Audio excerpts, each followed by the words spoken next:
Each packet has one transparent sheet, one piece of foam, one elastic and one headband.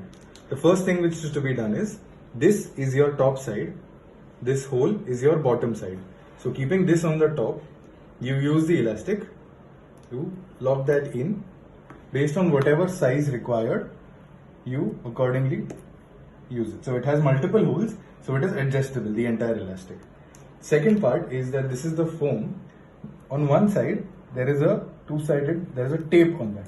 All you have to do is remove that tape, use this inside face, which is the sticky side, and you need to apply it over here. It's slightly tricky, but once that is done, your foam is now ready. The third step is that you take your sheet. It has two films on both sides. You pull this out. It has the same on the other side.